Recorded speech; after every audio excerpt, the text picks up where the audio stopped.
పల్నాడు జిల్లా Narasaraopet TDP కార్యాలయంపై TTD విస్తృత స్థాయి సమావేశం నిర్వహించింది. ఈ సమావేశంలో ముఖ్య అతిథిగా ఎమ్మెల్యే చదలవాడ అరవింద్ బాబు పాల్గొన్నారు.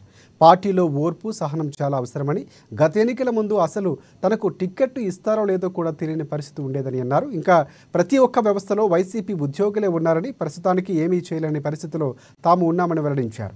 CM Chandrababu, deputy CM Pawan Kalyan గౌరవాన్ని కార్యకర్తలుగా అందరం కాపాడాల్సిన అవసరం ఉందని అరవింద్ బాబు తెలిపారు. ఎందుకంటే చంద్రబాబు నాయుడు గారు మీరు చూస్తున్నారు, ఇవాళ ఇసుక ఉచితంగా ఇస్తామని చెప్పాము. దాన్ని ఆచరణలో పెట్టడానికి 4 నెలలు పట్టింది. ఈ 4 నెలల ఓర్పు అనేది లేకపోతే కష్టం. ఇప్పుడు మనం 5 ఏళ్ళు కష్టపడి చివరిదాకా వచ్చిన తర్వాత కూడా మనకి ఎమ్మెల్యే సీట్ ఇవ్వనని చెప్పారు. ఇస్తారో లేదో కూడా తెలియదు. అయినా కానీ మనం ధైర్యంగా ఉన్నాం. ముఖ్యంగా మా మహిళలందరూ కూడా ధైర్యంగా ఉన్నారు. సీటు మనకే వస్తుంది, రాకపోతే మనం ఊరుకునే పని లేదు, ఆత్మహత్యలు కూడా చేసుకుంటామని చెప్పి చాలామంది మరి చెప్పడం జరిగింది. ఎవరైనా అభ్యర్థిగా వస్తే వాళ్ళ మీద కూడా హత్యా ప్రయత్నం కూడా చేస్తామని చెప్పి మా అక్క చెల్లెలందరూ ఆ రోజు చెప్పడం జరిగింది.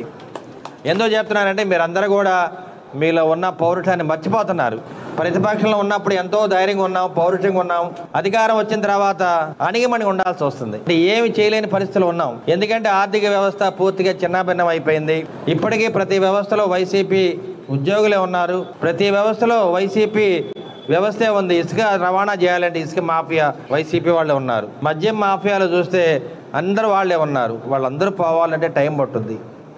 అదేవిధంగా ఏదైతే 2014లో మనకు ఉద్యోగాలు వచ్చిన తర్వాత మనం అందరూ కూడా అవుట్సోర్సింగ్ జాబ్స్ పెట్టిన తర్వాత మనం వదిలేసాం.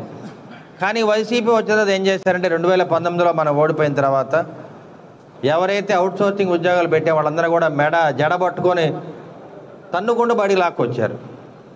అంటే చట్టం వాళ్ళని ఏమి చేయలేకపోయింది. కానీ వాళ్ళు ఏం చేశారు, ఎవరికైతే ఉద్యోగాలు ఇస్తారో వాళ్ళందరినీ కూడా యాప్కాస్ అని ఒక దాంట్లో గవర్నమెంట్ కింద పెట్టేయడం జరిగింది.